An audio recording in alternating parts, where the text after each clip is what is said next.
पूरी दुनिया में न्यूक्लियर वॉर की टेंशन हो रही है। युद्ध लंबा खिंचने से हर दिन बढ़ रहा है खतरा। जापान में हिरोशिमा के पूर्व मेयर तादातोशी अकीबा का बयान सामने आया। वो कह रहे हैं G7 देशों को स्पष्ट करना चाहिए अपना रुख। नो फर्स्ट यूज का घोषणा पत्र जारी करे G7 देश।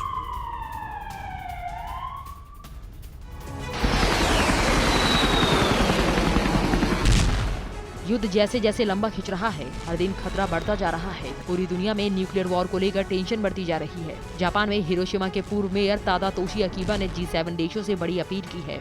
उन्होंने कहा कि परमाणु हथियारों को लेकर विशेष घोषणा करे G7 देश। No first use policy declare करे G7 देश। हम पुतिन पर और दबाव बना सकते हैं। मई में होने वाली समिट में घोषणा पत्र जारी हो। परमाणु खतरे को लेकर गंभीर होने की जरूरत। हिरोशिमा में लोगों ने नर्क देखा है, अब दोबारा ऐसे हालात बनने से रोके। हिरोशिमा वही शहर है जहां द्वितीय विश्व युद्ध के दौरान अमेरिका ने एटम बम गिराया था और उसकी सजा वहां के लोग आज भी भुगत रहे हैं। हिरोशिमा में एटम बम का गिराना तबाही का पहला प्रयोग था। फ्रीडम ऐप से सीखकर आप मधुमक्खी का पालन करते हैं क्या? अगर ऐसा है तो आप अपने शहद को 1 करोड़ फ्रीडम ऐप के जो ग्राहक हैं उन्हें बिना किसी खर्चे के आप उसे बेच सकते हैं। अब कई देशों के पास एटमी ताकत है। ऐसे में अगर किसी ने एटम बम का उपयोग किया तो विश्व युद्ध तय है।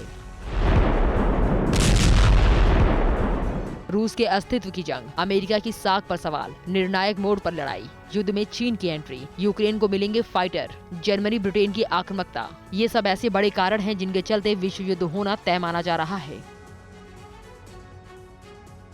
और रूस ने एक बार फिर न्यूक्लियर वॉर की धमकी देकर हलचल मचा दी है। किसी भी वक्त हो सकती है आमने सामने की एटमी जंग, ये कहा गया है।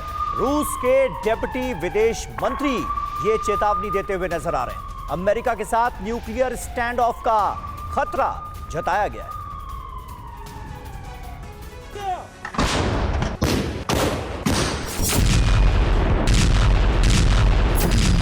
रूस यूक्रेन में जारी जंग न्यूक्लियर वॉर में कब तब्दील हो जाए इसका अंदाजा लगाना मुश्किल है, लेकिन आशंका हर रोज बनी हुई है। रूस के डिप्टी विदेश मंत्री ने एक बार फिर न्यूक्लियर वॉर की चेतावनी दी है।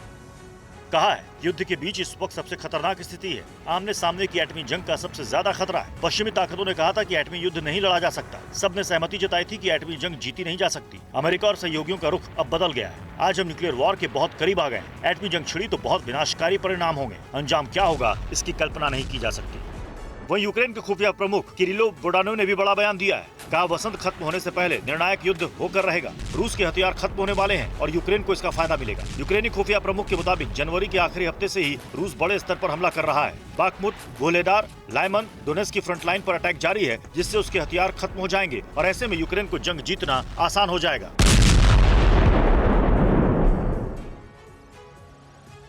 यूक्रेन के सबसे कम उम्र के सांसद युराश ने उठाई बंदूक। जंग में हथियारों के साथ खुद उतर चुके हैं सांसद युराश।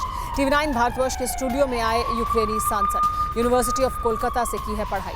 भारतीय न्यूज चैनल पर पहली बार यूक्रेनी सांसद थे लाइव।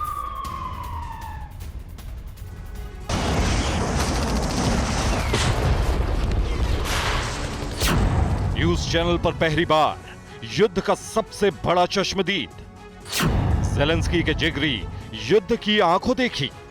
रूस और यूक्रेन की बारूदी युद्ध भूमि से TV9 भारतवर्ष पर वो योद्धा सामने आए जिन्होंने खुद बारूदी घमासान को बेहद करीब से देखा।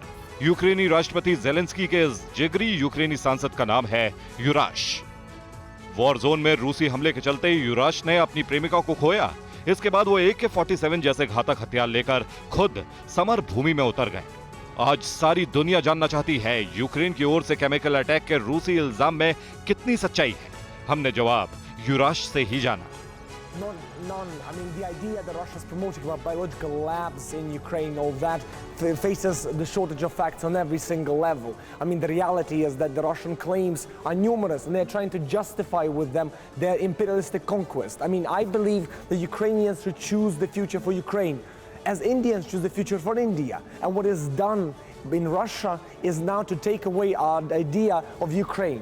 We are fighting against that. And the biological weapons and any other accusations are nowhere to be confirmed or found. Freedom app से सीखकर आप मधुमक्खी का पालन करते हैं क्या? अगर ऐसा है तो आप अपने शहद को 1 करोड़ फ्रीडम ऐप के जो ग्राहक हैं उन्हें बिना किसी खर्चे के आप उसे बेच सकते हैं।